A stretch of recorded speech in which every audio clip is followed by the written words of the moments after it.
அடுத்த அதிபரான ஒன்று தாய் தமிழ். ஐயோ, நகைச்சுவை உணர்வுக்கு ஒரு அளவு வேணும், அளவு வேணும். கவுன்சிலராகவே ஆக முடியாது. கடைசி வரைக்கும் கத்தி தான் சாகுறிய தவிர கவுன்சிலர் ஆக முடியாது.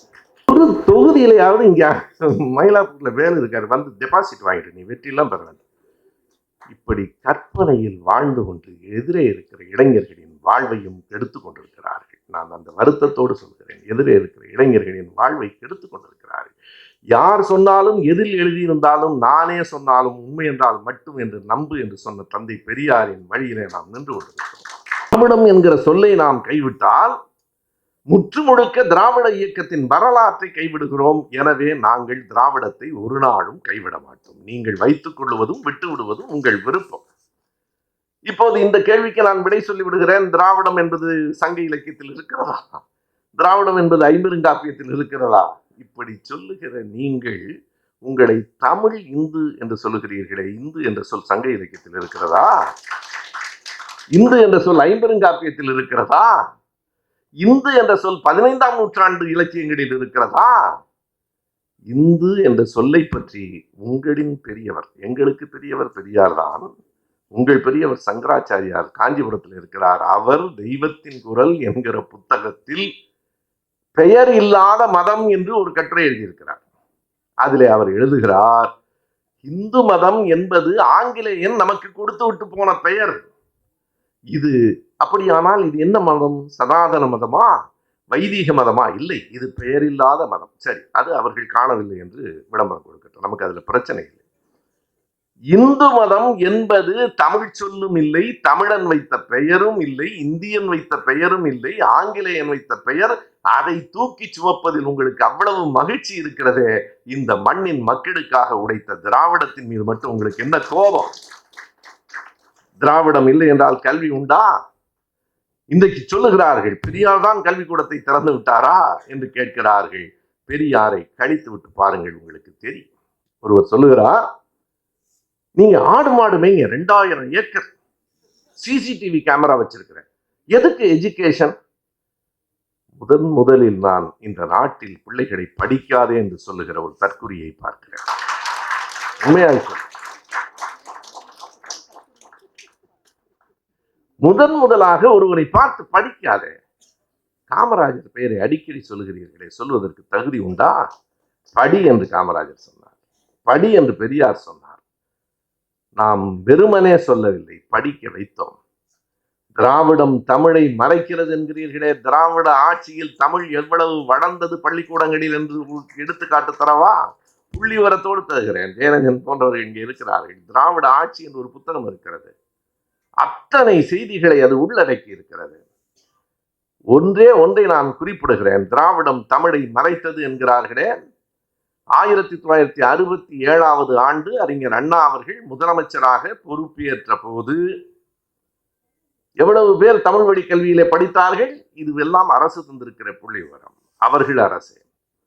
அன்றைக்கு 67 தமிழ் வழி கல்வியில் படித்தவர்களின் எண்ணிக்கை வெறும் 6300.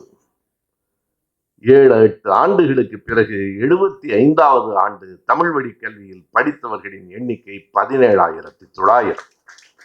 இது தமிழை மறைத்ததா, வளர்த்ததா? தமிழை திராவிட இயக்கம் மறைத்தது என்று கொஞ்சம் கூட நெஞ்சில் ஒரு நாணமற்று பேசுகிறீர்களே. தமிழை திராவிட இயக்கம் மறைத்ததா, வளர்த்ததா? இங்கே பேசுகிற போது சொன்னார்களே, நமஸ்காரம் என்றும் அக்கராசனர் என்றும் குரல்கள் இன்றைக்கு கேட்கின்றனவா?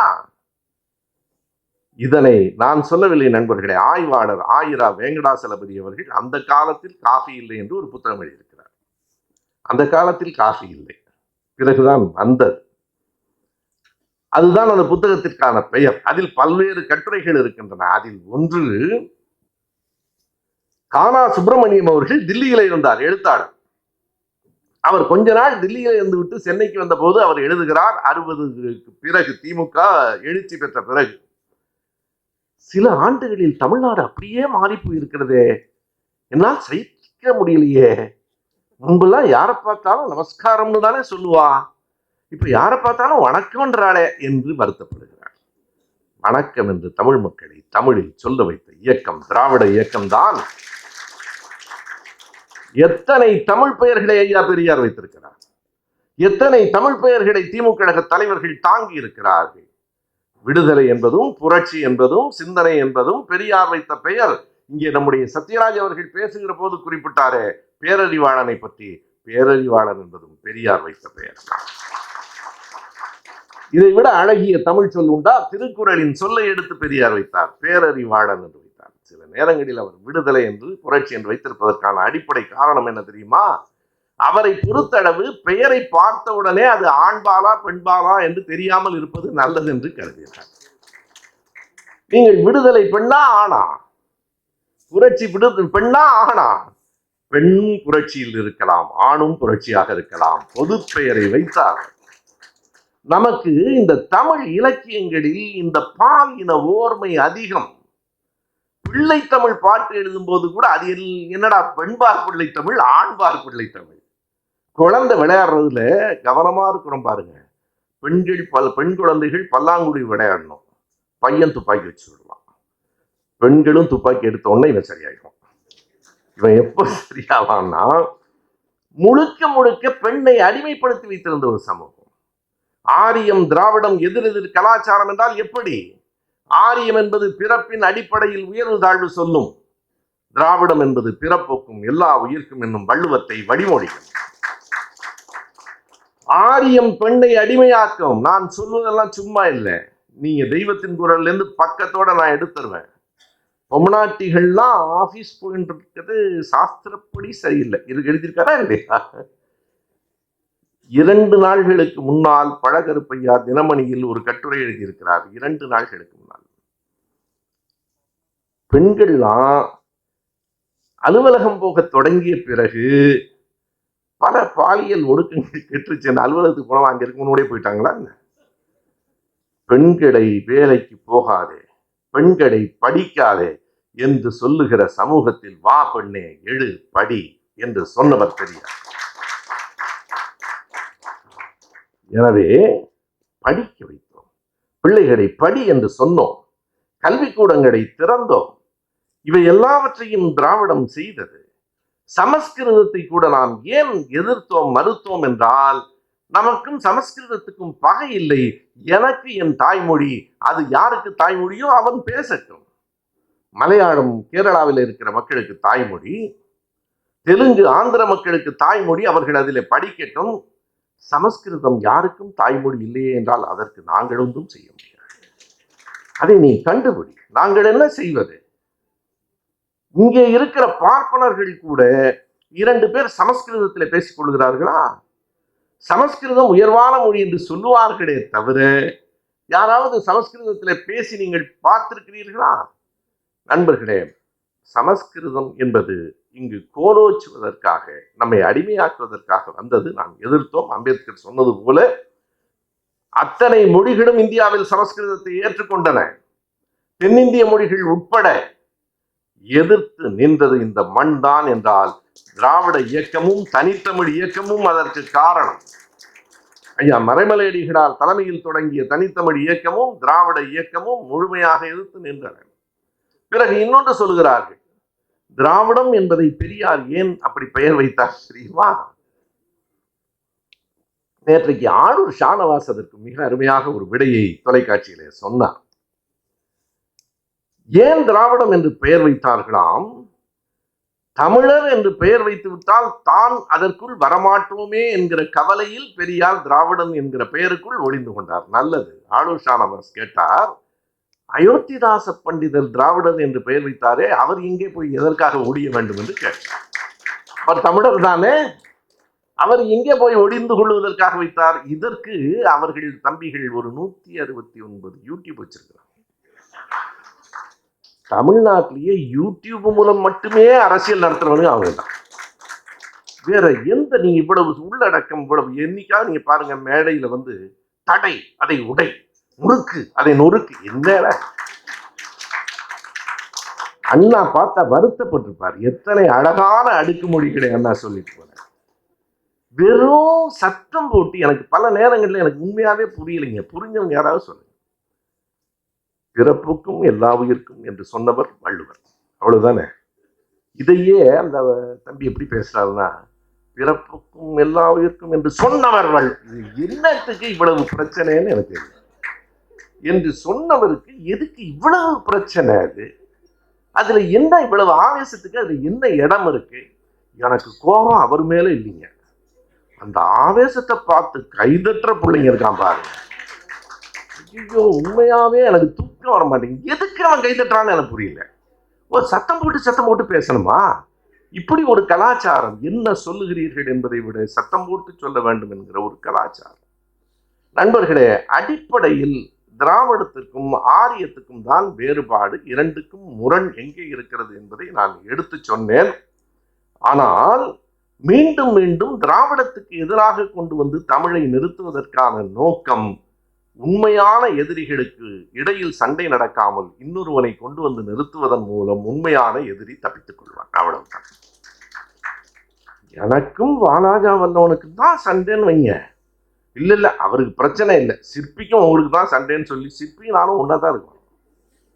தேவையில்லாமல் இவருக்கும் எனக்குமான பகையை மடை மாற்றுவது, அதனுடைய அடிப்படை நோக்கமே வேற ஒன்றும் இல்லைங்க, மடை மாற்றுவது தான் நல்லது. இப்போது தமிழுக்கு திராவிடம் செய்திருக்கிற ஆயிரக்கணக்கான செயல்களை சொல்லலாம். இன்றைக்கு மதிய செய்தியை சொல்ல வேண்டுமானால் 171.1 கோடி செலவில் 50 பள்ளிகளில் 754 வகுப்பறைகளை கட்டியிருப்பது திராவிட மாடல் அரசு என்பதை விட பெரிதாக. இதை விட தமிழுக்கும் தமிழருக்கும் என்ன நன்மை செய்ய முடியும்? 2000 ஏக்கர்ல சிசிடிவி கேமரா வச்சு மாடு மேய்டான்றான். தமிழனுக்கு அவன் சொல்ற படியும் 754 வகுப்பறைகளை கட்டி பிள்ளைகளே படியுங்கள் என்று சொல்லுகிற எங்கள் முதலமைச்சருக்கும் இடையில் இருக்கிற வேறுபாடு மக்களே புரிந்து கொள்ளுங்கள், அவர்களுக்கு அல்ல. நீங்கள் ஒவ்வொன்றையும் நீங்கள் நினைத்து பார்க்கிற போது பல பொய்கள் தொடர்ந்து சொல்லப்படுகின்றன. சில பொய்களை மீண்டும் மீண்டும் உடைத்தாக வேண்டும். ஏன் மீண்டும் மீண்டும் என்றால், ஏற்கனவே பல முறை நாங்கள் எல்லோரும் பேசி இருக்கிறோம். மீண்டும் மீண்டும் உடைக்க வேண்டும். ஒன்று, இந்தியை எதிர்த்து நடந்த மொழி போராட்டம் தமிழுக்கானது தானே, அதை மறுக்க முடியாதல்லவா? அதை எப்படி மாற்றி சொல்லுகிறார்கள் என்றால், 1938 நடைபெற்ற அந்த போராட்டம் 37 தொடங்கின ராஜாஜி காலத்தில் தொடங்கிய இந்தி எதிர்ப்பு போராட்டத்தை யார் தொடங்கி வைத்தார்கள்? தமிழ் அறிஞர்கள் தொடங்கி வைத்தார்கள். இந்த பெரியார் உள்ள வந்து சேர்ந்துட்டார். இதை 100 முறை அவர்கள் சொல்லிவிட்டார்கள். தேதிகளோடு சொல்லுகிறேன், கவனமாக. நீங்கள் உமா சொன்னது போல வகுப்பறையாக இருந்தாலும் குற்றம் இல்லை. ராஜாஜி அவர்கள் 1937 ஜூலை மாதம் 14ஆம் தேதி தமிழ்நாட்டின் முதலமைச்சரானார். 37. அப்ப அதை பிரீமியர்னு சொல்லுவாங்க, அது வேற, முதலமைச்சர் தான். 37 ஜூலை 14. ஆகஸ்ட் 10ஆம் தேதி அவர் அறிவிக்கிறார். ஜூலை 14 முதலமைச்சர் ஆகிறார். ஆகஸ்ட் 10ஆம் தேதி அவர் எங்க போய் அறிவிக்கிறார்னா, மயிலாப்பூர்ல இருக்கிற ராமகிருஷ்ண மடத்தில் பேசுகிற போது ராஜாஜி சொல்லுகிறார், இனி தமிழ்நாட்டில் எல்லா பள்ளிகளிலும் இந்தியை கட்டாய பாடமாக ஆக்குவது என்று தீர்மானித்திருக்கிறேன். அது சட்டமன்றமா? அது எங்க போய் சொல்ற? எப்போதும் ராஜாஜி சட்டமன்றத்தை மதித்ததில்லை. குலக்கல்வி திட்டத்தை எங்க சொன்னார்? திருவான்மியூர்ல சலவை தொழிலாளர்கள் மாநாட்டில் போய் பேசும்போது சொன்னார். நாங்கள் சொல்லுவதெல்லாம் அனைத்தும் ஒவ்வொரு சொல்லையும் மறுபடியும் சரிபார்த்து விட்டு சொல்லுகிறோம். ஆகஸ்ட் 10ஆம் தேதி ராமகிருஷ்ணா மடத்துல போய் பேசும்போது இனிமேல் இந்தி தான் கட்டாய பாடம் என்றார். எப்போது? ஆகஸ்ட் 10. ஆகஸ்ட் 28ஆம் தேதி கரந்தையிலே தமிழவேள் உமா மகேஸ்வரனார் தலைமையிலே அதை எதிர்த்து பேரணி நடந்தது. ஆனால் இடையில் நடந்த ஒன்றை திட்டமிட்டு வரைக்கிறார்கள். ஆகஸ்ட் 10 ராஜாஜி சொன்னாரா? ஆகஸ்ட் 28 கரந்தையில ஊர்வலம் நடந்ததா? எனவே இந்தியை முதலில் எதிர்த்தவர்கள் அவர்கள்தான் என்பது அப்பட்டமான பொய். ஒரு முறை தோழர் உமா என்னிடத்துல வந்து, அண்ணா அப்படி பேசியிருக்காரு, இந்த தேதியில பார்த்தீர்களா என்று கேட்டார். 10ஆம் தேதி ராஜாஜி சொன்னார். ஆகஸ்ட் மாதம் 21ஆம் தேதி, அது 28, அதுக்காக தான் தேதி அவ்வளவு அழுத்தமா சொல்றேன். ஆகஸ்ட் மாதம் 21ஆம் தேதி சுயமரியாதை இயக்கத்தின் முசிறி தாலுகா மாநாடு துறையூரில் நடைபெற்றது.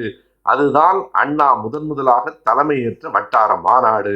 அந்த பேச்சு தான் வெளிவந்திருக்கிற முதல் அரசியல் பேச்சு. அண்ணா பேசுனதுல அதான் முதல்ல வந்திருக்கு, மற்றெல்லாம் இலக்கியம் சார்ந்தது. அண்ணா மிக கடுமையாக ராஜாஜியின் அறிவிப்பை எதிர்த்திருக்கிறார்.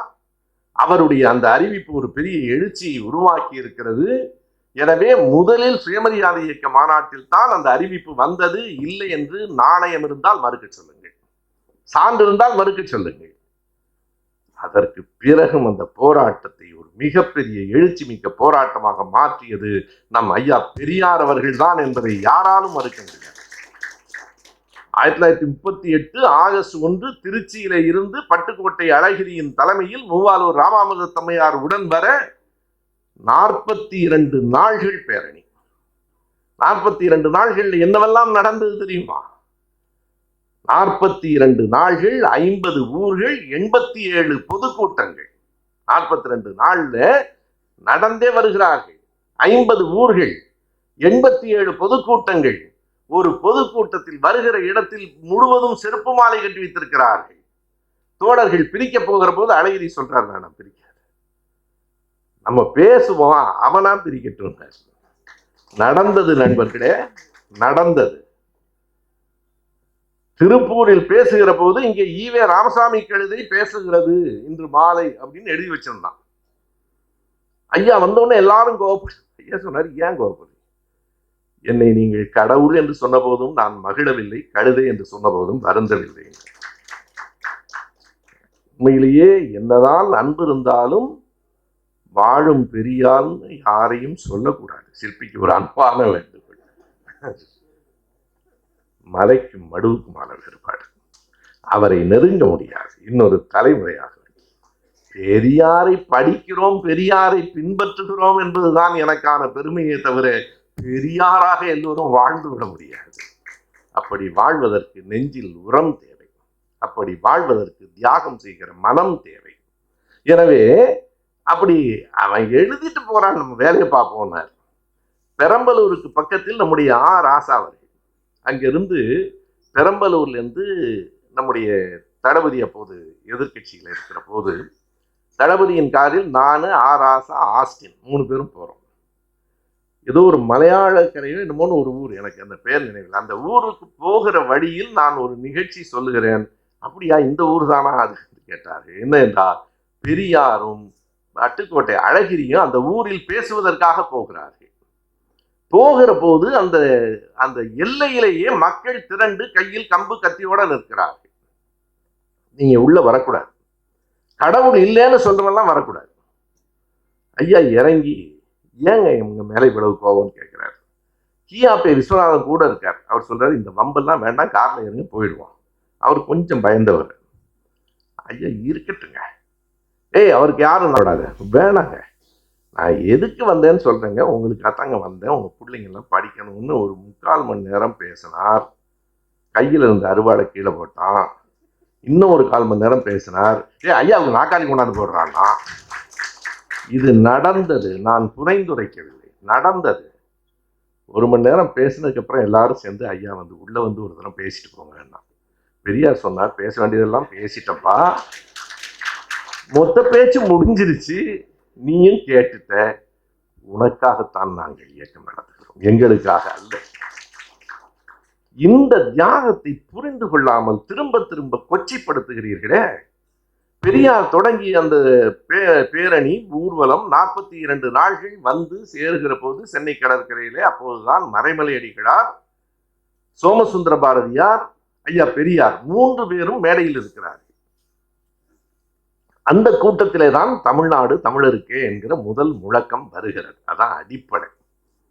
நீங்கள் என்ன சொல்லுகிறீர்கள் என்றால், இதையெல்லாம் பெரியார் அல்ல, பெரியார் சொல்லித்தான் அறிஞர் அண்ணா அவர்கள் தமிழ்நாடு என்று பெயர் சூட்டுகிறார். இங்க பேசுகிற போது இதை விட என்ன வேணும்னு சத்யராஜ் கேட்டார். இந்த புத்திசாலிகள் என்ன திரும்ப கேட்கிறான், அதான் பாரதியாரே தமிழ்நாடுன்னு பாடிட்டாரு, அப்புறம் என்ன அண்ணா பேர் வைக்கிறது? சங்க இலக்கியத்திலேயே தமிழகம்னு இருக்கேன், பாரதியார் தான் செந்தமிழ்நாடனும் பூதினிலேன்னு பாடிட்டாரு, அவர் பாடினதுக்கு அப்புறம் இவர் பேர் வச்சான். சரி, இதோடு நின்றிருந்தால் கூட அவர்களுக்கு புரிந்தது அவ்வளவுதான் என்று நான் கருதலாம். ஆனால் அடுத்து என்ன சொல்கிறார்கள் என்றால், பாருங்கள், தமிழ்நாடு என்று பெயர் வைப்பதற்காக சங்கரலிங்கனார் உண்ணாவிரதம் என்று உயிர் விட்டு, ஏன்டா பாரதியார் தான் பாடிட்டார்ல, அப்புறம் எனக்கு இவர் உண்ணாவிரதம் இருக்காது?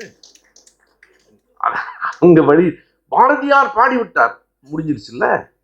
சங்கரலிங்கனார் உண்ணாவிரதம் இருந்ததை நீ பாராட்டுகிறாய், அண்ணா பெயர் வைத்ததை மறுக்கிறாய். இது உள்நோக்கமுடையதல்ல.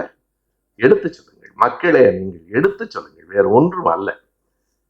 தமிழை திராவிடம் ஒரு நாடும் மறைக்கவில்லை. திராவிடம் தன் தோள்களில் தமிழை ஏற்றி வைத்தது. தமிழ் பாட்டும் குரலும் திராவிட இயக்கத்தில் இருந்து பீரிட்டு எழுந்தது. நாவலர் அவர்கள் பேசுகிற போது எங்கள் வாழ்வும் எங்கள் வளமும் மங்காத தமிழ் என்று சங்கே முழங்கு, எங்கள் பகைவர் எங்கோ மறைந்தால் இங்குள்ள தமிழர் ஒன்றாதல் கண்டே பாட்டு மொத்தமும் சொல்லுவார். கங்கையை போல் காவிரி போல் கருத்துகள் ஊரும் உள்ளம் எங்கள் உள்ளம் வெங்கொடுமை சாக்காட்டில் விளையாடும் தோழங்கள் வெற்றி தோள்கள். தமிழ் உணர்ச்சி வளர்ந்தது. நாவலர் பேச்சை கேட்டுத்தான் நான் என் அப்பா கிட்ட பாரதிதாசன் பாட்டு புத்தகம் வாங்கி கொடுங்கன்னு கேட்டேன். அது பாட்டு புத்தகம் நினைச்சிட்டு. நாங்கள் உலக வரலாற்றை, தமிழ் உணர்வுகளை திராவிட இயக்க மேடைகளில் இருந்துதான் என் போன்ற இளைஞர்கள் கற்றோம். அறிஞர் அண்ணா அவர்கள் நாடாளுமன்றத்தில் பேசுகிற போது ஒன்றை சொல்லுகிறார். காலம் கருதி நான் விரைவாக பேச வேண்டி இருக்கிறது. செய்திகள் இன்னமும் நான் குறித்து வைத்திருக்கிற செய்திகள் ஏராளம். ஒன்றை சொல்லுகிறேன். எப்படி அண்ணா அவர்கள் திராவிட இயக்கம் தமிழை உயர்த்தி பிடித்தது என்பதற்காக ஒன்றை கூறுகிறேன்.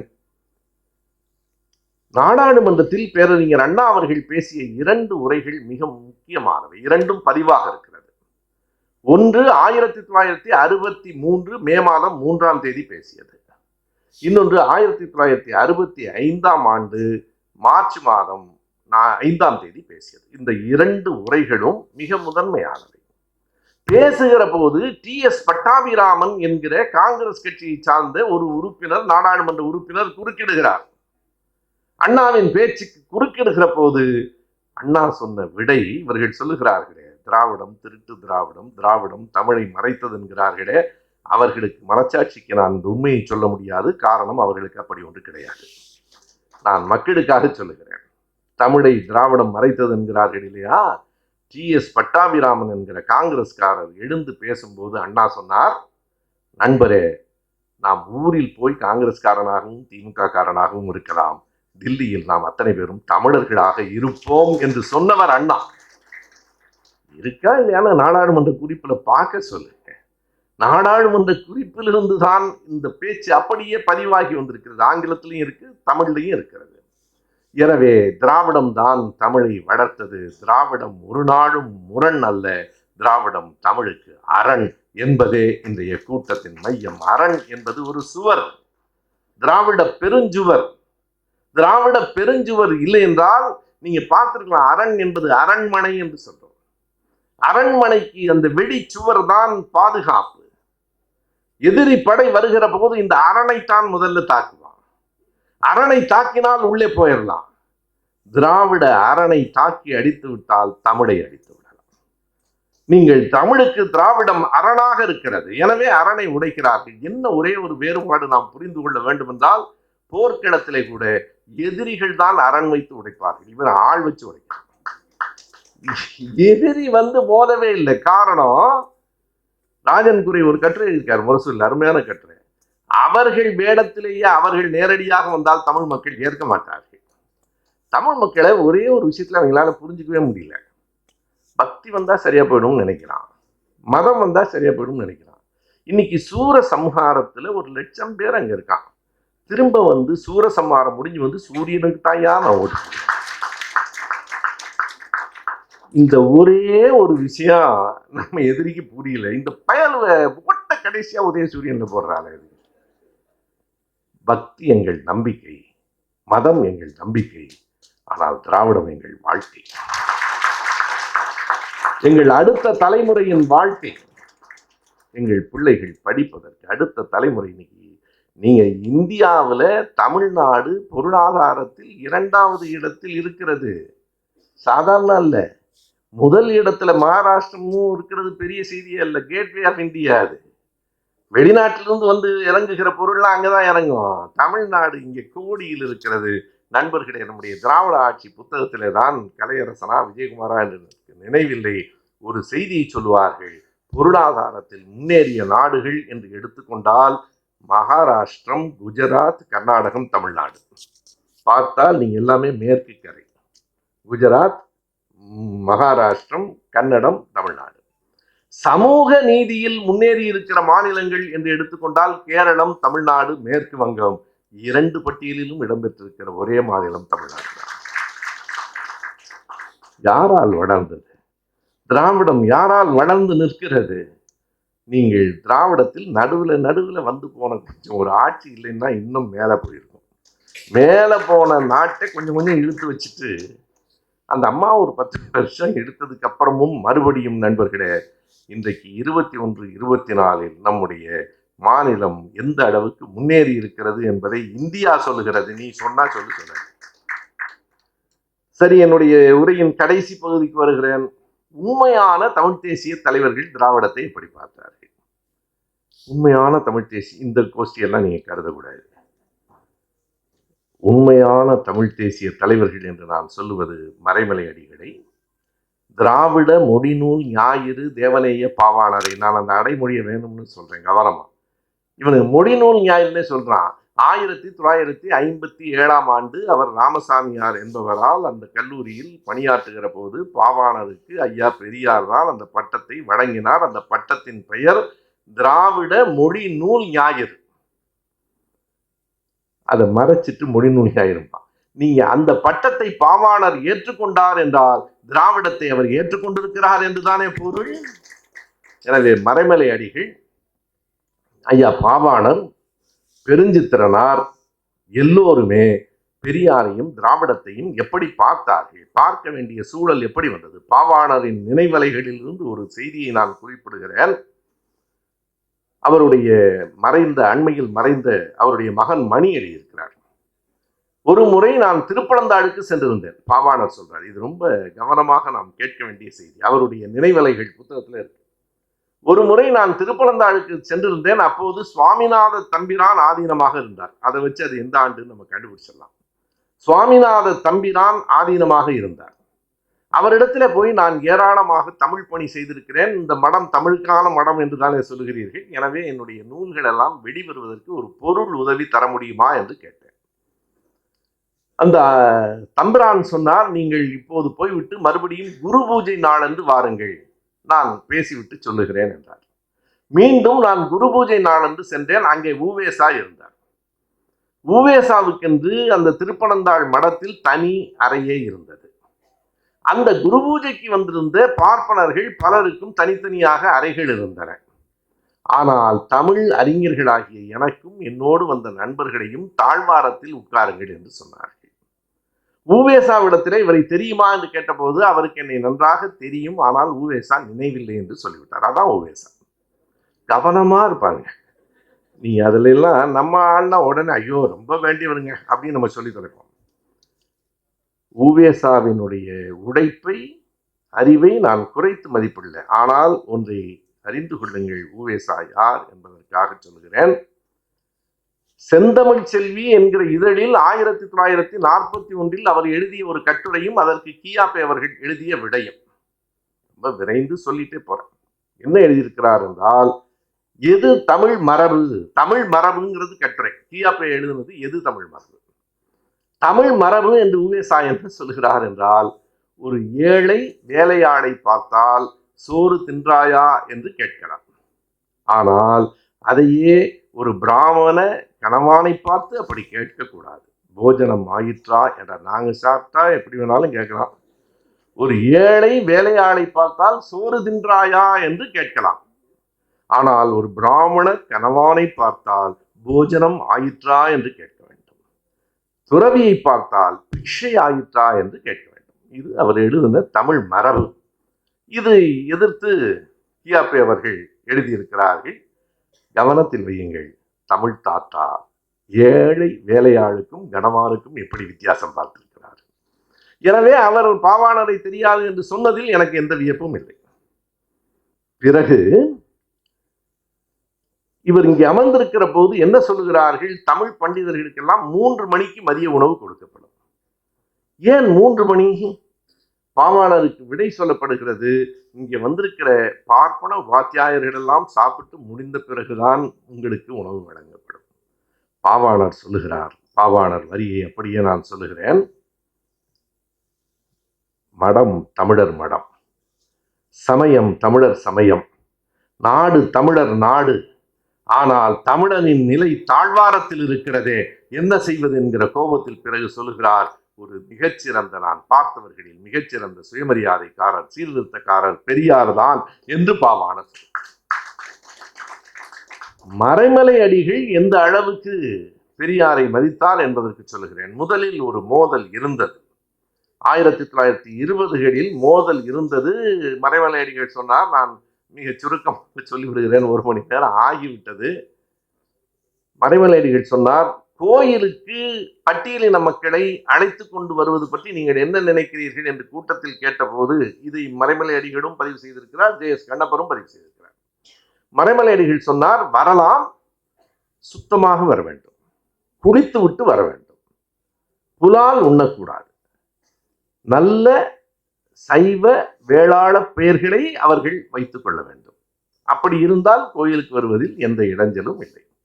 இதற்கு பெரியார் மறுநாள் சொன்னார், அவன் குளிக்கலைங்கிறனாலே உள்ள விட மாட்டேங்கிற, அப்படி பார்த்தால் என்ன நீ கோயிலுக்குள்ள விடுவில்லை, நான் குளிச்சு 4-5 நாள் ஆயிடுச்சு, நீ பேர் உணவு தின்ன புலால் உணவு நான் தினம்தான் சாப்பிடுறேன், என்னை உள்ளே அனுமதிக்கிற கோயில் ஏன் அவனை தடுத்து நிறுத்துகிறது?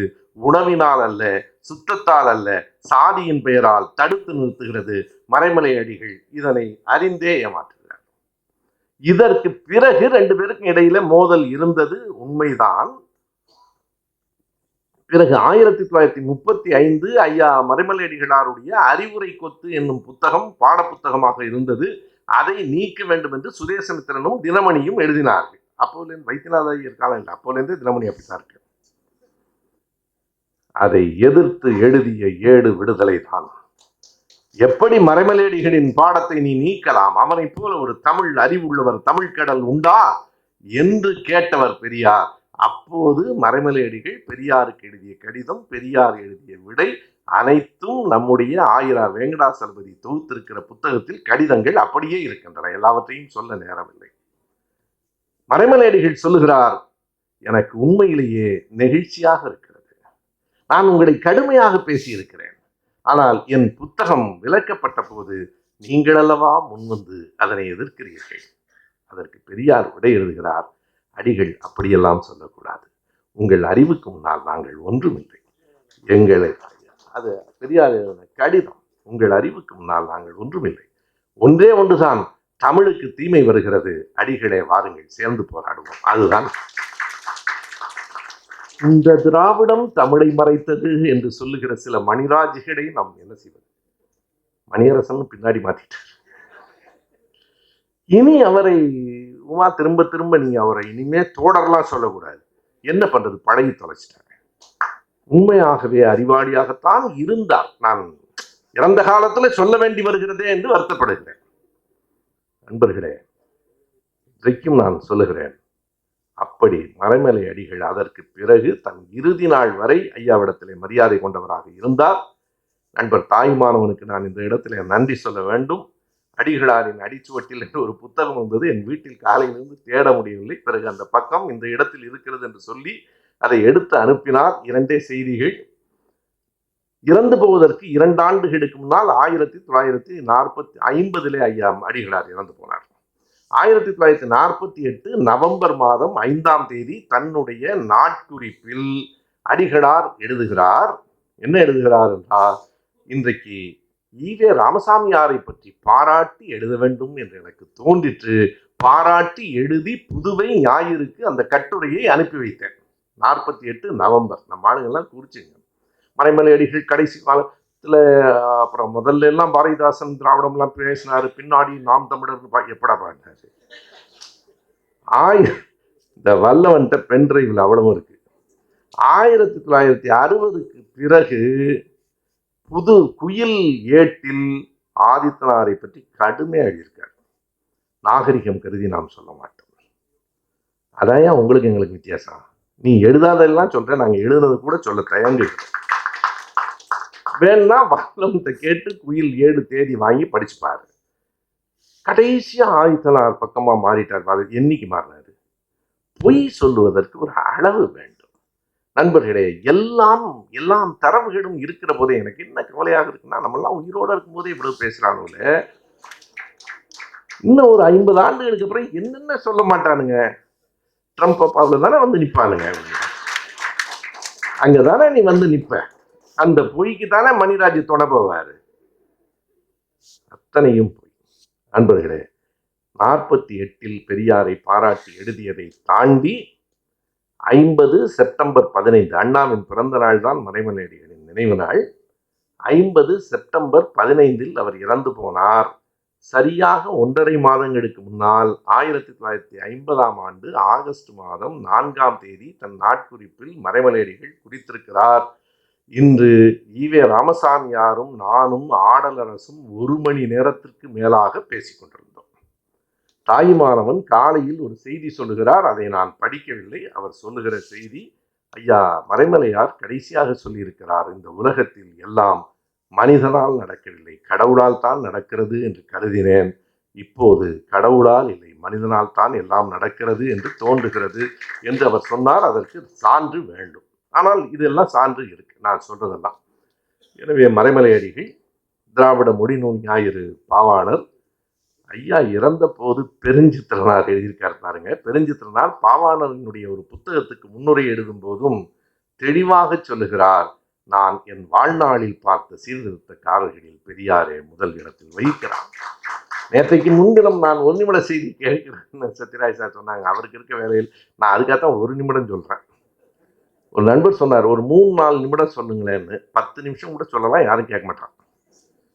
இந்த அரங்கம் இதற்காகவே வந்த அரங்கம் என்பதால் 1 மணி நேரம் நீங்க கேட்குறீங்க, இல்லைன்னா கேட்க மாட்டான். நம்ம நாட்டில் எதை சொன்னாலும் ஒரு 7-8 செகண்ட்ல சொல்லுங்கிறான். அவ்வளவு சுருக்க முடியல என்னால. 1 நிமிடத்தில் சொன்னேன். வ.உ.சியினுடைய வாழ்க்கையின் பின்பகுதியை போல சோகமானது உலகத்தில் எதுவும் இல்லை. ஒரு மிகப்பெரிய சொத்தும் சுகமும் உடைய வ.உ.சி அவர்கள் 1908 14 வரை 6 ஆண்டுகள், 2 ஆண்டு சிறைக்கு போன 6 ஆண்டுகள் அவ்வளவு பெரிய செல்வர் அத்தனை சித்திரவதைகளையும் ஏற்றுக்கொண்டு சிறையில் இருந்தார். 14 வந்ததற்கு பிறகு 20 வரைக்கும் பெரம்பூர்ல மண்ணெண்ணெய் கடை வைத்திருந்தார். அதற்கு பிறகு சேலத்தில் இருந்தார். அதற்கு பிறகு கோவில்பட்டிக்கு போனார். கடைசி 4 ஆண்டுகள் தூத்துக்குடியில வாழ்ந்து மறைந்தார். 1928ஆம் ஆண்டு சேலத்தில் வ.உ.சி அவர்கள் பேசுகிற போது பேசிய வரிகளை 1 நிமிட செய்தியாக சொல்லியிருந்தேன். நினைவுபடுத்தி மறுபடியும் சொல்லுகிறேன். வ.உ.சி சொல்லுகிறார், நான் காங்கிரஸ் கட்சியில் இருந்தேன், நாயக்கரும் இருந்தார்.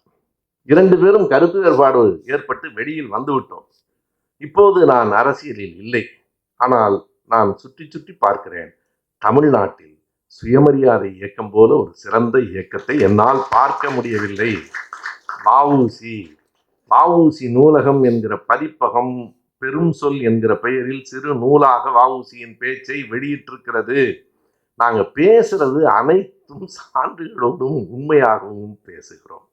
எனவே மறைமலையடிகள், பாவாணர், வ.உ.சி, நம்முடைய ஐயா பெருஞ்சித்திரனார், இன்றைக்கும் வாழ்ந்து கொண்டிருக்கிற தம்பி பொழிலன் மிக உண்மையாக பல செய்திகளை சொல்லுகிறவராக அவர் இருக்கிறார். கால்டுவெல் பற்றிய பல செய்திகளை அவர் வெளியிடுகிறார். ஐயா இறந்த போது கண்ணதாசன் கூட உருகி உருகி கவிதை எழுதியிருக்கிறார். காலமெல்லாம் தாக்கிய கண்ணதாசன் கூட அண்ணாவை கண்ணதாசன் தாக்கிய மாதிரி யாரும் தாக்குனதில்லை. ஆனா கடைசியாக சொன்னார், நான் அண்ணாவின் மீது வேல் கொண்டு எறிந்தேன். வேல்பட்ட காயம் அவருக்கு ஆறிவிட்டது. ஆனால் வேலை பிடித்திருந்த என் கையின் காயம் இன்னும் ஆறவில்லை என்று. அவர்தான் பெரியார் பற்றி சொல்லுகிற போது, ஊன்றி வரும் தடி கொஞ்சம் நடுங்கக்கூடும், உள்ளத்தின் உரத்தினிலே நடுக்கவில்லை. வான்தோயும் வெண்மேக தாடி ஆடும் வான்தோயும் வெண்மேக தாடி ஆடும் வளமான சிந்தனையில் ஆட்டமில்லை. இது பெரியார் பற்றி கண்ணதாசன். பெரும்பணியை சுமந்த உடல், பெரும் புகழை சுமந்த உயிர், பெரியார் என்னும் அரும் பெயரை சுமந்த நரை, அழல் மதியை அழற் கதிரை சுமந்த மதி. பெருஞ்சித்திரனாருடைய பாட்டில் இருக்கிற ஒவ்வொரு வரியும் ஆழமானது. சூரியனை சுமந்த நிலவுங்கிறாரு. பெரியார் என்னும் அரும் பெயரை சுமந்த நரை, அடர் கதிரை சுமந்த மதி, அறியாமை மேல் இரும்புலக்கை மொத்துதல் போல் எடுக்காமல் அடித்த அடி.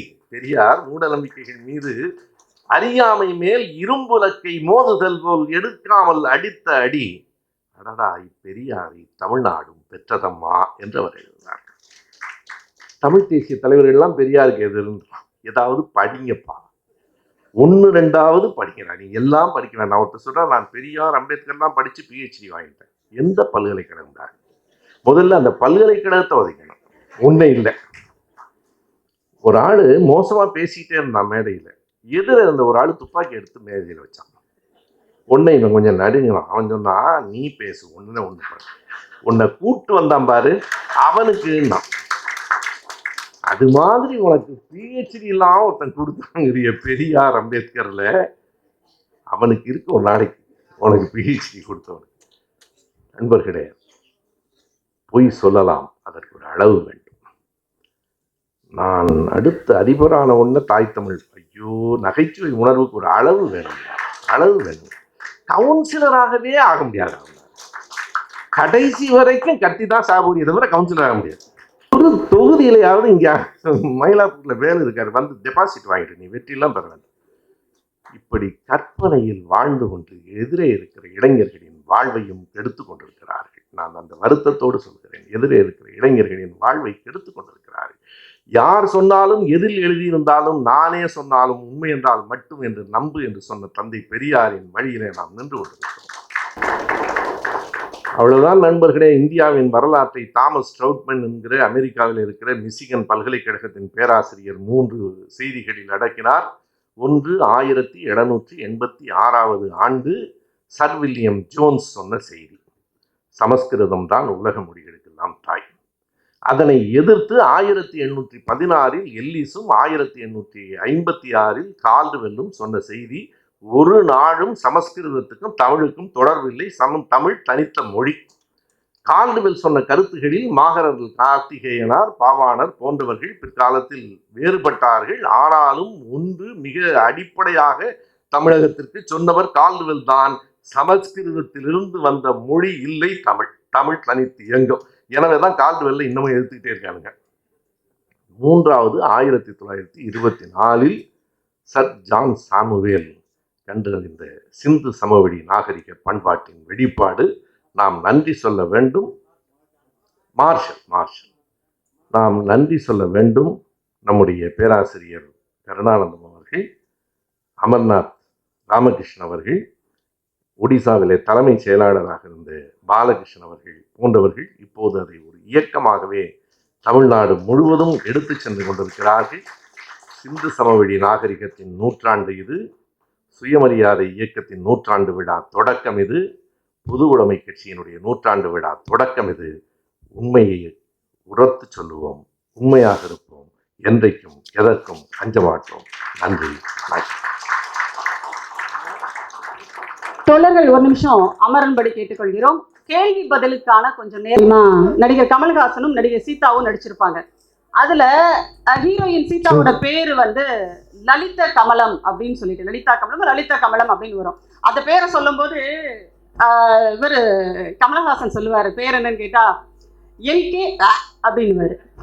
அந்த மாதிரி அந்த பேரை சொல்றதுக்கே நிறைய பேருக்கு ஒரு மாதிரி அசிங்கமா இருக்கு. அப்படிதான் இந்த நிலைமை வந்து இருக்கு.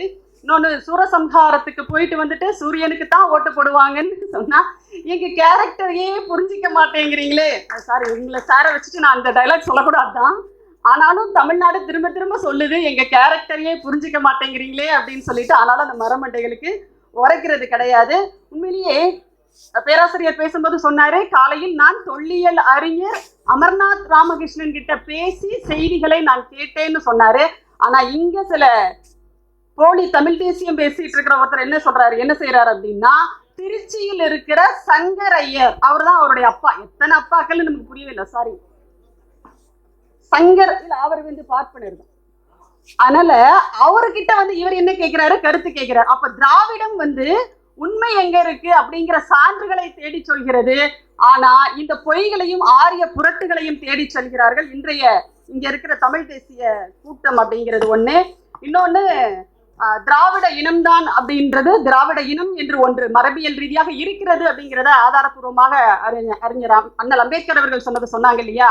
ஒண்ணும் இல்லை, நான் தொடக்கத்துல சொன்ன மாதிரி, நான் தான் திராவிடன் என்று நவில்கையில் தேன்தான் நாவெல்லாம் வான்தான் என் புகழ் அப்படின்னு சொல்ற அந்த பாரதிதாசன் அவர்களினுடைய வரிகளை தமிழில் மட்டுமல்ல, இனி வரும் காலங்களில் மலையாளத்திலும் கன்னடத்திலும் இதுல தெலுங்கிலும் கூட கேட்கக்கூடிய காலம் மிக விரைவில் வரும் அப்படின்ற ஒரு நம்பிக்கை நமக்கு இருக்கிறது. அது ஒண்ணு. இன்னொன்னு வந்து ஆரியத்தை எதிர்ப்பவர்கள் தெற்கு நோக்கி வந்தார்கள், தெற்கில் இருந்தவர்கள், அதனாலதான் அவர்கள் திராவிடர்கள்னு சொல்லிட்டு, திராவிடர்கள் அப்படின்னாலே ஆரியத்தை எதிர்ப்பவர்கள் அப்படிங்கிறது. அதனாலதான் இன்றைக்கு ஒன்றிய அரசு இன்னும் புலம்பிட்டு இருக்கு, நாங்க எந்த திட்டம் கொண்டு வந்தாலும் ஏன் எதிர்க்கிறீங்கன்னு சொல்லிட்டு நம்மளை பார்த்து கேட்கறதுக்கு காரணம் வந்து அதுதான்.